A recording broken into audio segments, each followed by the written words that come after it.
जन्म और मृत्यु दोनों नियम हैं। जिसका जन्म हुआ है उसका मरना भी निश्चित है। यह अटल सत्य है। जन्म मरण के इस चक्कर में व्यक्ति अपने कर्मों के अनुसार नीचे की योनियों से ऊपर की योनियों में गति करता है और फिर से नीचे गिरने लगता है। यह कर्म तब तक चलता है जब तक कि मोक्ष नहीं मिल जाती है। चलिए जानते हैं गरुड़ पुराण के अनुसार मरने के बाद शव को अकेला क्यों नहीं छोड़ा जाता है। कुछ कारणों से दाह संस्कार को कुछ समय के लिए टाल दिया जाता है। नंबर 1, हिंदू धर्म के अनुसार सूर्य अस्त के बाद शव को जलाया नहीं जाता है।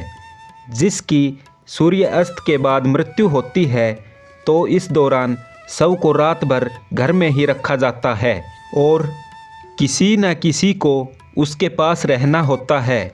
दाह संस्कार अगले दिन किया जाता है। यदि रात में ही शव को जला दिया जाता है तो इससे व्यक्ति को अधोगति प्राप्त होती है और उसे मुक्ति नहीं मिलती है। ऐसी आत्मा असुर, दानव अथवा पिशाच योनि में जन्म लेते हैं।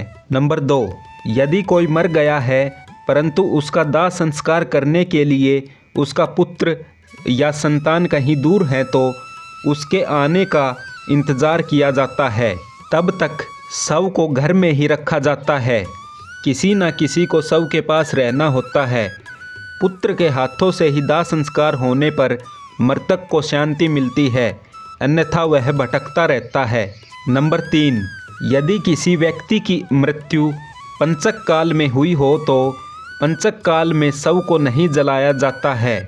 जब तक पंचक काल समाप्त नहीं हो जाता है तब तक शव को घर में ही रखा जाता है। पुराणों में उल्लेख है कि यदि पंचक में किसी की मृत्यु हो जाए तो उसके साथ उसी के कुल खानदान में 5 अन्य लोगों की मौत भी हो जाती है।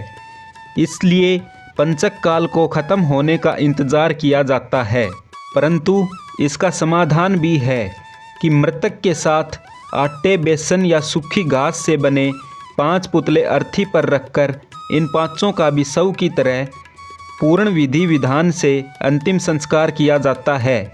ऐसा करने से पंचक दोष समाप्त हो जाता है। चलिए अब जानते हैं शव के अकेला नहीं छोड़े जाने के कारण।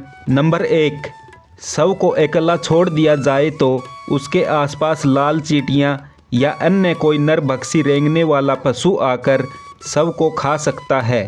इसलिए वहाँ कोई न कोई व्यक्ति बैठकर शव की रखवाली करता है। नंबर 2, शव को इसलिए भी अकेला नहीं छोड़ा जाता क्योंकि मृतक की आत्मा वहीं पर रहती है। जब तक उसका शरीर जल नहीं जाता तब तक उसका उस शरीर से किसी न किसी रूप से जुड़ाव रहता है। नंबर 3, रात में मृत शरीर को अकेला छोड़ दिया जाए तो आसपास भटक रही बुरी आत्माएं भी उस शरीर में प्रवेश कर सकती हैं। इससे मृतक के साथ साथ परिवार को भी कष्ट का सामना करना पड़ सकता है।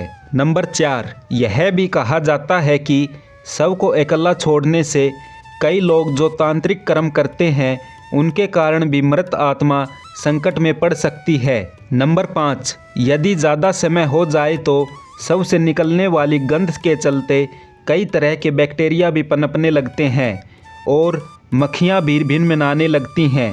इसलिए वहाँ इस दौरान अगरबत्ती की सुगंध और दीपक भी जलाया जाता है। शव के आसपास जगह को साफ सुथरा किया जाता है और धूप के साथ ही दीपक भी जलाया जाता है ताकि वहाँ उजाला फैला रहे, क्योंकि रात्रि के अंधकार में अधोगति करने वाले कीट पतंगे, रेंगने वाले जीव जंतु और निशाचर प्राणी ज़्यादा सक्रिय होते हैं। भीष्म पितामह ने भी अधोगति से बचने के लिए सूर्य के उत्तरायण होने का इंतजार किया था।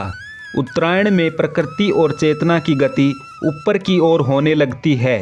पुराणों के अनुसार व्यक्ति की आत्मा प्रारंभ में अधोगति होकर पेड़ पौधे, कीट पतंगे, पशु पक्षी योनियों में विचरण कर ऊपर उठती है।